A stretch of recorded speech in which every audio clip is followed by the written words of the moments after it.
Bon, alors voilà, donc on va commencer par la présentation des invités.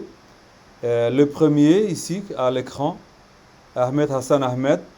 Ahmed Hassan Ahmed, est-ce que tu veux bien te présenter aux autres? Oui, oui, je me présente, je vous entends, je t'entends super bien. Mon nom est Ahmed Wali Hassan Ahmed et je suis le président du nouveau parti qui a été déclaré au mois de février dernier, Renaissance, UDDR. Je vis à Paris. Après ça, nous avons avec nous Abdel Fattah Omar Osman. Abdel Fattah? Oui, oui, Hassan, vous m'entendez? Oui, oui, bien sûr, 100%. Oui, merci Hassan, merci pour l'invitation. Je salue les différents invités, chers camarades. Bonsoir. Je salue tous nos compatriotes djiboutiens qui nous écoutent ou qui nous écouteront.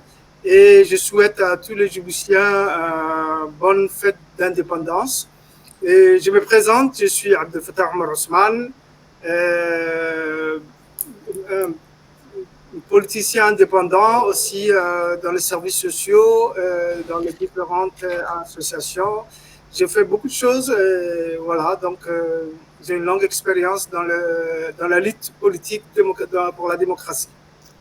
Merci Abdel Fattah. Après ça, nous avons Mahdi Ibrahim. Mahdi, Mahdi, c'est pas grave, on reviendra à Mahdi. Nous allons passer à Omar Ali Hassan. Assalamu alaikum wa rahmatullahi wa barakatuh. Je salue tous les participants. Je remercie Hassan de Carnegan TV. Je suis l'ex-capitaine des forces armées djiboutiennes, ex-commandant du bataillon d'intervention rapide et actuellement à Porto Rico aux États-Unis, activiste et membre signataire de la charte pour une transition démocratique à Djibouti. Et je salue mes compatriotes djiboutiens. Merci, merci Omar. Est-ce que Mahdi nous entend? Mahdi? Mahdi doit ouvrir son microphone. Oui, Ouais, son la micro est. Je caméra vous aussi. entends très bien. Je vous remercie de votre invitation, Radnegan TV. Je passe un grand bonjour à tous mes amis qui sont présents et à vous aussi, M. Hassan. Et donc, à la veille de la fête de l'indépendance, que nous allons diffuser ici, seront à la hauteur de nos ambitions. Merci beaucoup. Merci beaucoup. Alors, on va commencer donc notre programme du jour. Donc, nous avons, en fait, ce n'est pas une entrevue, ce n'est pas un débat, c'est plus enfin, une causerie où nous avons pour objectif de nous parler entre nous, de nous parler dans le respect de nos diversités d'opinions et autres, de diversité d'origine, quelquefois. Tout cela dans le but d'apprendre à nous parler avant de parler aux autres Djiboutiens encore plus nombreux que nous. Bien évidemment, je vous remercie encore une fois d'avoir accepté l'invitation et certains de nos invités n'ont pas pu nous joindre malheureusement pour des obligations personnelles ou pour d'autres obstacles techniques ou technologiques, c'est selon. Alors, nous avons différents thèmes de discussion. Le premier est j'aimerais que chacun de vous prenne une minute ou peut-être deux à parler dans la langue de son choix du programme de son parti, s'il est membre d'un parti, ou de sa vision si il n'est pas un politicien ou membre d'un parti connu ou inconnu. Et je commencerai par le dernier qui est Mahdi. Vas-y. Oui, rebonjour. Merci de votre antenne. Bien entendu, il n'est je l'ai commencé très jeune. Ça a fait maintenant bientôt 30 ans. Tout simplement, je vais essayer de vous dire que d'abord dans la lutte des déclenchement de la guerre, si on peut dire comme ça, parce que pour moi, c'est pas une guerre civile, c'est une guerre de et qui n'a pas encore fini. c'est que j'ai adhéré et j'ai soutenu les actions du FRUD qui avaient d'ailleurs déclenché un certain remous dans le verrouillage politique imposé par Hassan Goulet. Et c'est à partir de là que l'opposition, dans son ensemble, qui qu'il soit, ancien ministre, société civile ou quiconque, a s'est senti dans l'obligation de les soutenir et de participer à ce changement. Malheureusement, le verrouillage contenu, si on peut faire un petit peu un point d'arrêt à ce point-là, mais qu'il s'avère que j'ai participé à toutes les actions depuis ces années-là. Et d'autres ont créé d'autres partis d'obédience, si on peut dire, bon, pas le ethnique, mais tout simplement, tout le monde s'était regroupé dans des accords de juin 1992 à Paris, qu'on appelait le FIOD. Le FIOD a duré assez longtemps. Le FIOD aussi a participé à faire coalition avec d'autres organisations qui sont fondées au fil du temps, notamment il y a eu l'UAD, il y a eu Mahdi, et je crois que Mahdi ne nous entend pas. Hein?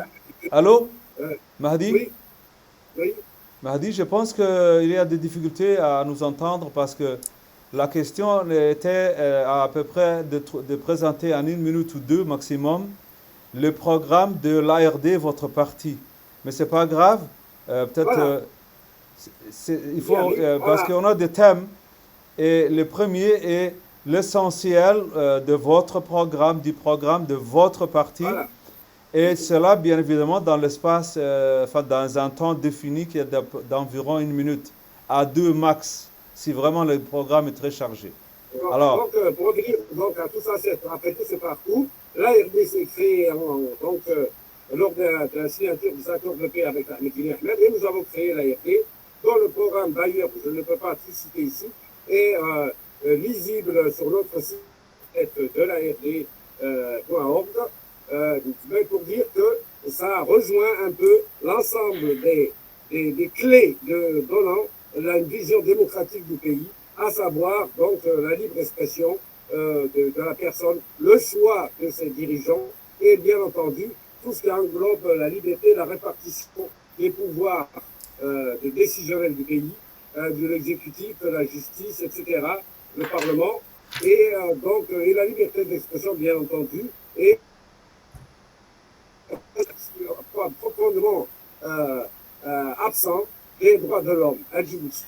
Le respect des droits de l'homme est totalement absent. C'est un des points clés aussi de ce programme politique. Il est visible, lisible, accessible à tout le temps sur notre site. Voilà, je résume tout ça. Merci, voilà. Merci Mahdi. Après ça, je pense que c'était Omar qui avait parlé juste avant Mahdi. Omar? Très bien, donc comme vous le saviez, donc je suis actuellement activiste indépendant et donc je suis aussi membre signataire de la Charte pour une transition démocratique. C'est très simple. Notre programme, c'est réparer pour ne pas réparer. Donc il y a presque 2 ans, on s'est regroupés et nous avons créé cette charte afin d'éviter donc un chaos en cas de chute brutale donc du régime actuellement en place.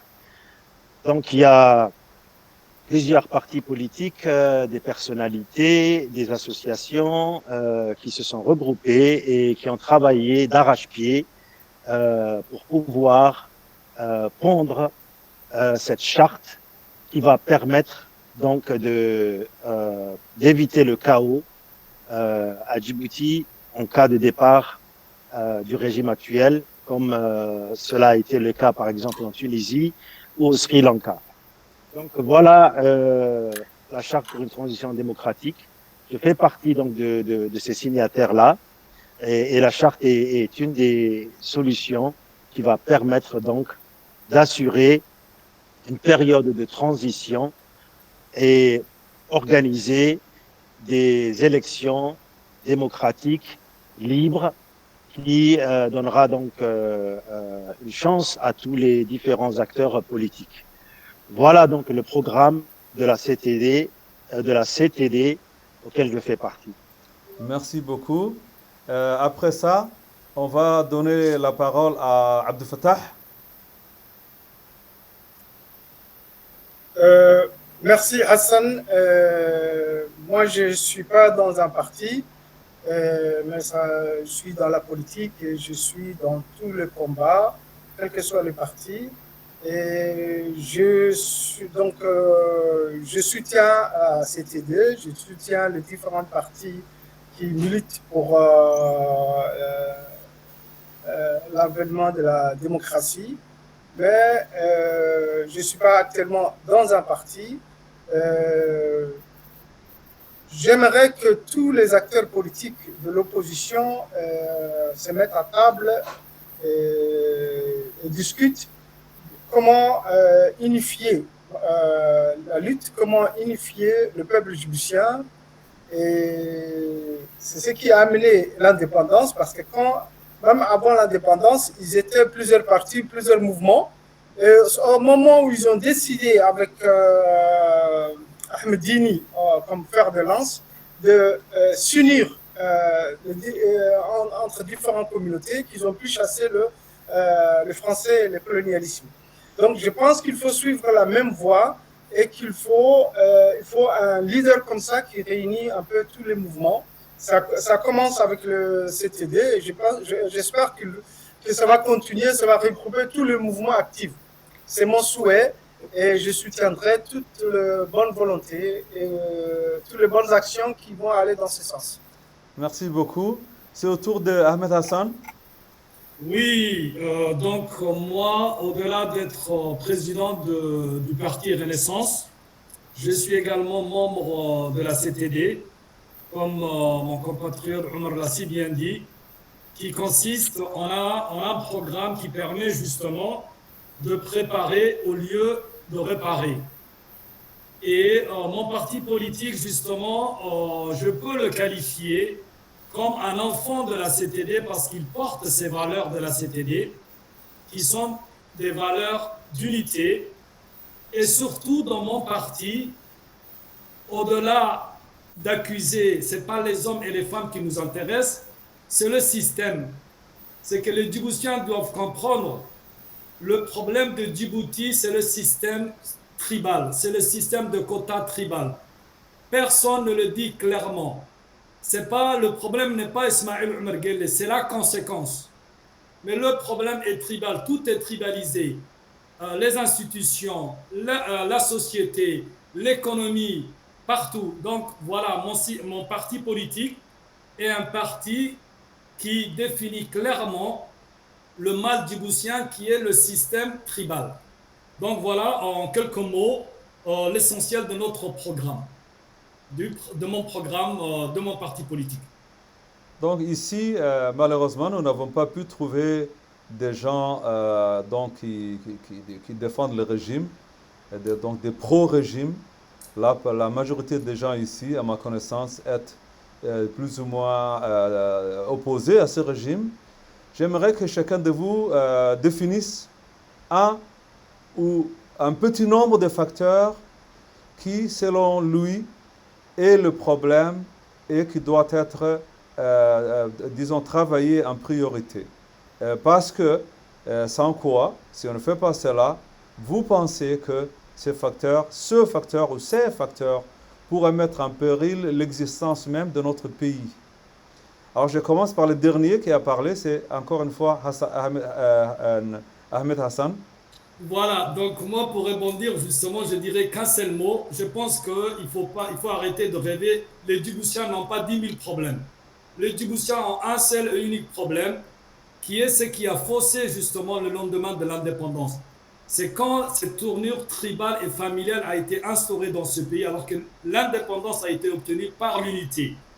Si je parle un peu à Somali, biga nin kastaba uu soo daadiyey qolo kastaba uu soo daadisay markaa maalinta calanka inaan la isku laaqa maahan yacni qofkii xukunka ka soo horjeeda inuu maalintaa ka aamuso maahan maalintaasi calankani dadkoo dhan baale maalintaasi mucaarad iyo muxaafidba waa inay u dalbadegaan markaasi anigu je dirais plutôt le terme qui qualifie le problème de ce pays c'est le tribalisme c'est le système de quota tribal parce que waxa lagu leeyahay parlement kaliya taqaado on te dit qu'il doit y avoir tel nombre de personnes donc forcément si on ne trouve pas le nombre de personnes compétentes qu'est-ce qu'on fait on prend quand même waxa jirta maxay leeyahay dad u yeeray maxay leeyahay adeeradoodo jaadla ah dad u yeeray adeeradoodo baadiyaha ka yimiday ce n'est pas possible wadan lagama sugi karayo waxaasi markaasi le problème de ce pays c'est le système tribal c'est le système qui fait en sorte que ministère ina tribal lagu qaybiyo meel kasta haday noqoto xagga dawladda haday noqoto privé kuma ka baxay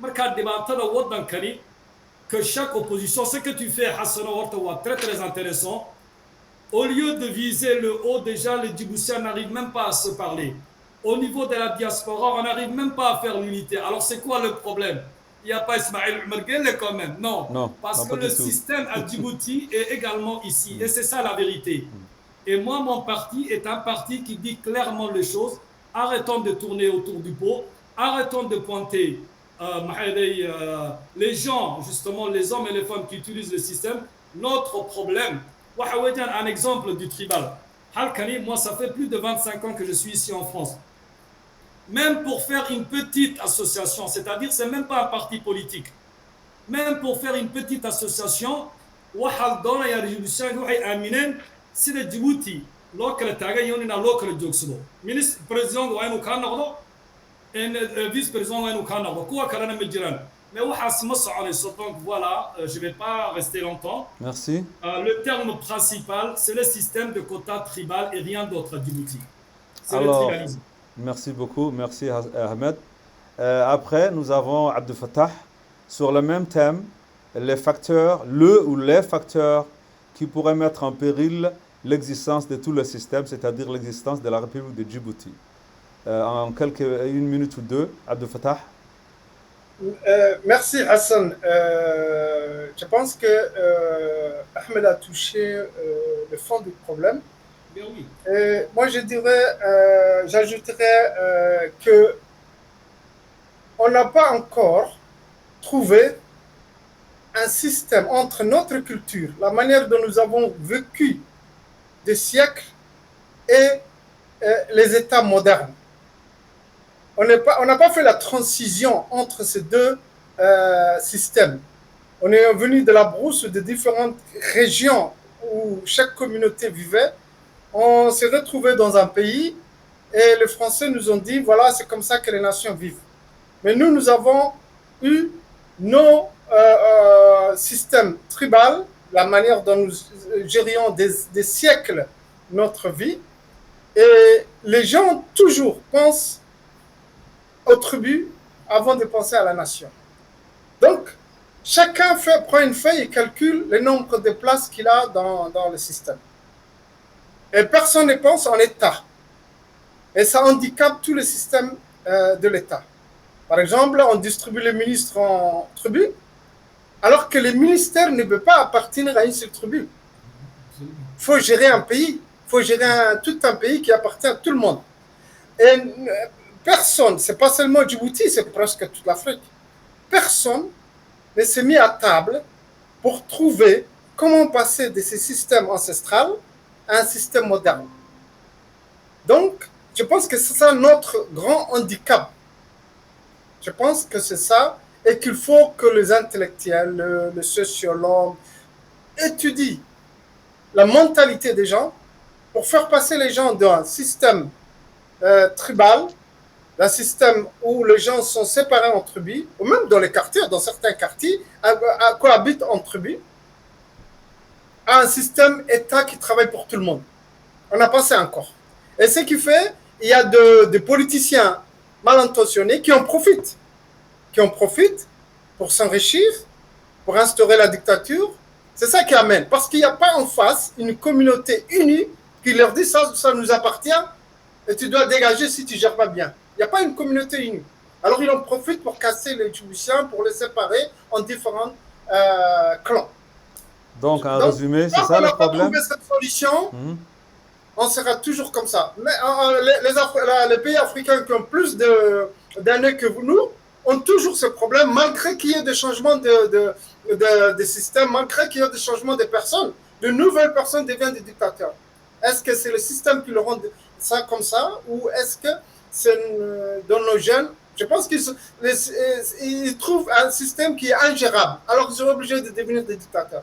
Je pense que c'est ça, mais il faut trouver un système. En Europe, ce sont les philosophes de Lumière, les sociologues, qui ont trouvé le système de la démocratie, qui ont montré la bonne voie à leur...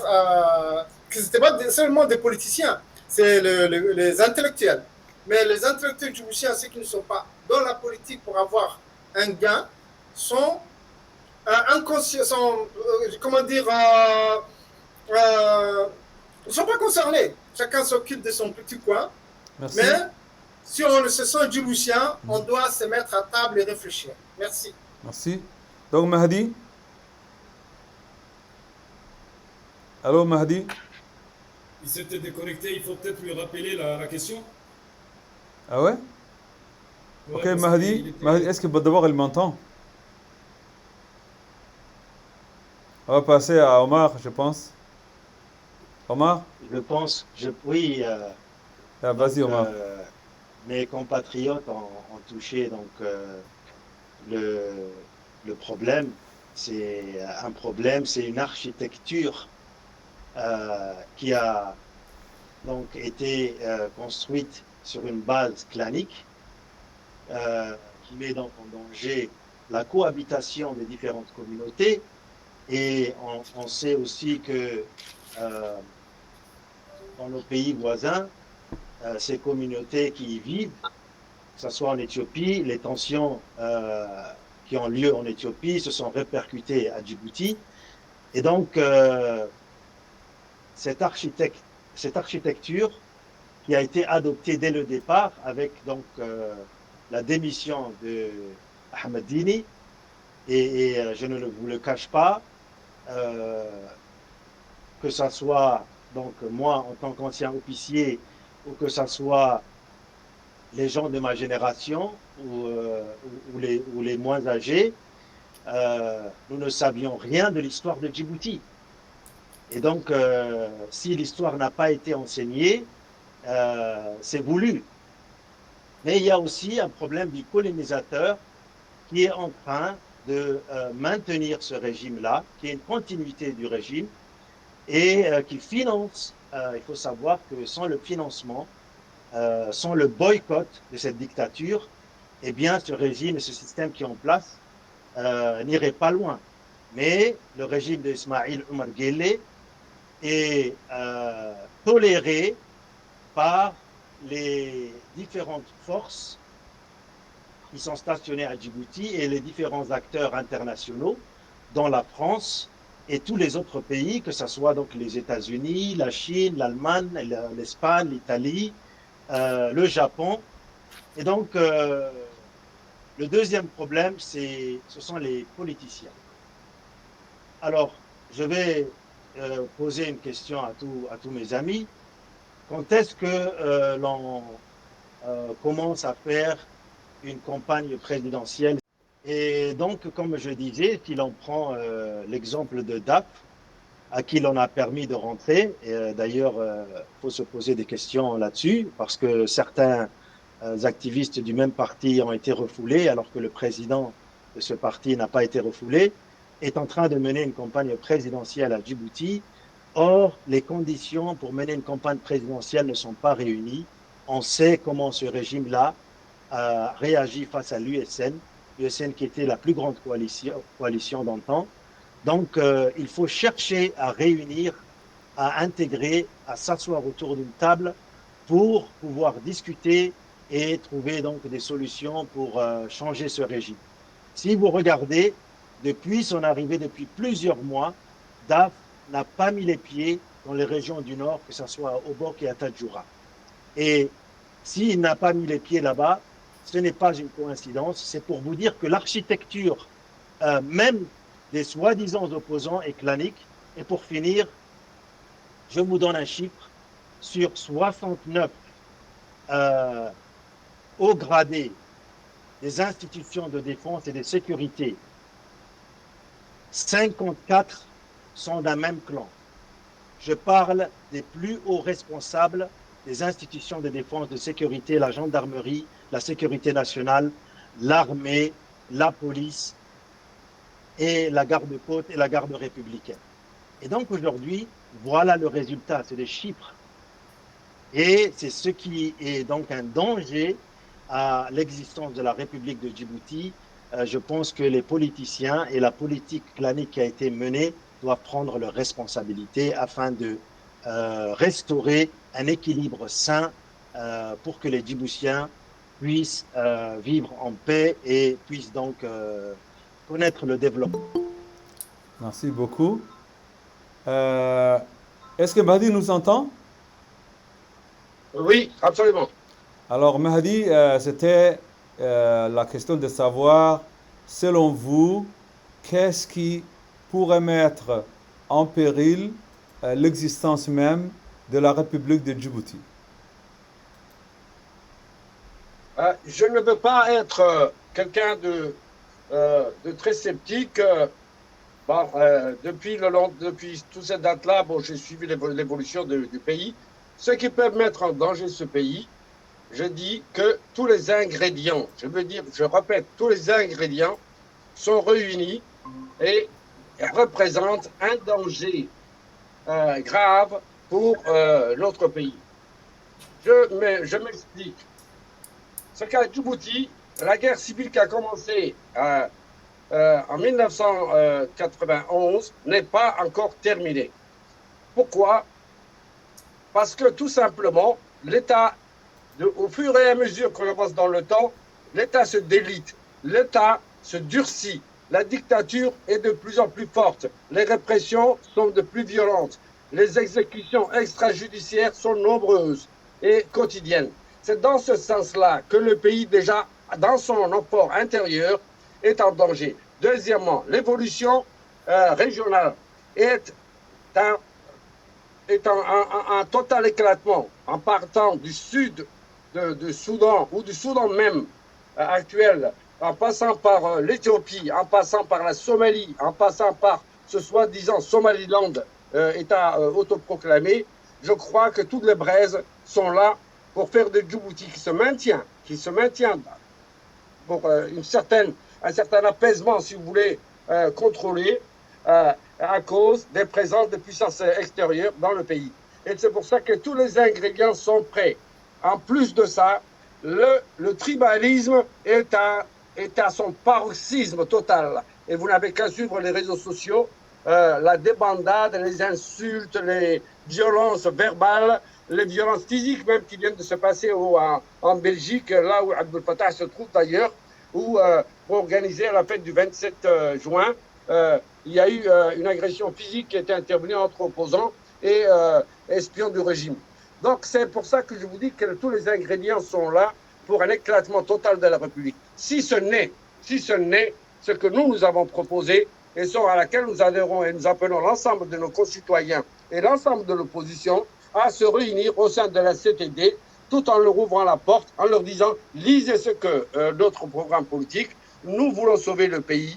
Le pays est au bout du ravin. Il risque de s'écrouler et demain, vous risquez de regretter, comme d'ailleurs la Somalie, qui d'ailleurs ne se remet pas des 30 ans et qui est un grand pays d'ailleurs, qui peut supporter une guerre plus longue, mais Djibouti ne peut pas supporter une guerre d'une semaine. Voilà ce que je peux dire. Merci beaucoup. On va prendre une petite pause de quelques minutes et on va recommencer. Donc vous pouvez vous déconnecter pour quelques minutes. Nous savons exactement ce qu'il en est advenu depuis. Injustice, tribalisme, corruption à tous les étages, pauvreté. Le pays est au bord du gouffre. Tous les signaux sont en rouge, que ce soit économique, financier et social. Mais moi, avec mon parti, nous identifions un seul problème qui est le quota tribal. Nous allons expliquer et nous allons inviter nos compatriotes à rejeter ce système de quota tribal et à choisir le Djiboutien pour l'amour du pays, pour ce qu'il propose, au détriment de ce qu'il est. Donc voilà mon message, je dis bonne fête à toutes et à tous. Voilà. Merci beaucoup. On va passer à l'ordre ici de mon écran. Mahdi, est-ce que Mahdi est avec nous? Est-ce que Mahdi nous entend? Oui, oui, absolument. Ton message du 27 juin? Voilà, vous entendez? Oui. Voilà, alors pour le dernier mot, je lance bien entendu un peu, juste un petit rappel. Il y a eu des martyrs pour acquérir cette indépendance face au système colonial. Aujourd'hui, vous avez été, vous Djiboutiens, hommes, femmes, enfants, tout le monde, vous avez été les martyrs d'un système qui a été instauré au lendemain de l'indépendance et qui a bafoué votre espoir de liberté et de développement. Je vous lance un vœu, c'est de vous débarrasser à la suite de cette fête donc, du 27 juin dans 2 jours, que vous devez fêter bien entendu pour la cause des martyrs, pour la cause du drapeau, pour la cause de la terre que vous chérissez, mais que vous puissiez par la même occasion vous unir pour vous débarrasser de l'autre colon noir qui vous a martyrisé, vous, pendant 46 ans. Je vous remercie. Merci Mahdi. Le dernier et non le moindre, mon capitaine, c'est à toi la parole. Donc moi j'envoie un message bien précis au président Ismaël Omar Guelleh et au chef d'état-major général des armées Zakaria Cheikh Ibrahim, ainsi qu'à leurs enfants, c'est-à-dire Liban Ismaël, Naguib, Fad Mouawo, Haïbadou, Aïnache. Je leur conseille de libérer. C'est un conseil, parce que la roue, elle tourne. Et l'histoire nous a appris beaucoup de choses. Que ceux qui persécutent sont persécutés demain. Donc, je leur conseille de libérer Fouad Youssouf Ali, de libérer Barkhad Abdel Wahab Ali Oudoum, ainsi que tous les détenus politiques. Fouad Youssouf Ali, Barkhad Abdel Wahab et les autres ont des familles, ont des enfants. Ils sont privés de leur liberté parce qu'ils ont pointé du doigt un système, parce qu'ils ont parlé de quelque chose qui ne va pas. Ils n'ont tué personne. Ce ne sont pas des criminels. Alors, mon message est bien précis. Je leur demande, à l'occasion du 27 juin, de penser à leur avenir et de libérer nos camarades qui croupissent à Gabod et qui sont privés de leur famille. Car demain, la roue tourne et elle tournera, et elle risque de tourner bientôt. Demain, ils risquent donc de regretter de n'avoir pas écouté mon conseil. Ce n'est pas une menace, mais plutôt, c'est un conseil en tant que Djiboutien. Voilà. Bonne fête aussi à mes camarades des forces armées djiboutiennes. Et aux autres Djiboutiens civils. Aux Djiboutiens civils, c'est donc de ne pas accepter de vivre sans eau, sans électricité et sans avenir, et de s'organiser par quartier, de laisser de côté le clanisme et le tribalisme, parce que chacun descendra tout seul dans sa tombe et chacun rendra compte devant Dieu, celui qui a créé cette terre et ces cieux et qui va la plier le jour du jugement. Djibouti et que Djiboutien, cette terre appartient à Dieu. Merci, voilà. Merci tout le monde. Donc, ceci va mettre un terme à notre programme du jour. Je vais arrêter l'enregistrement et on va continuer de se parler un petit peu. Juste une proposition pour les médias, une seule proposition pour les médias. Oui. Ce que je vais proposer, c'est qu'on a trop souvent constaté que les médias en place, je sais que eux veulent inviter tout le monde, mais souvent, les gens qui parlent vont directement aux médias précis. Alors, j'aimerais que, pour avoir plus de Djiboutiens de différentes horizons, que 2 ou 3 médias s'associent pour créer un débat comme ça. Ce serait une très bonne idée et une excellente idée.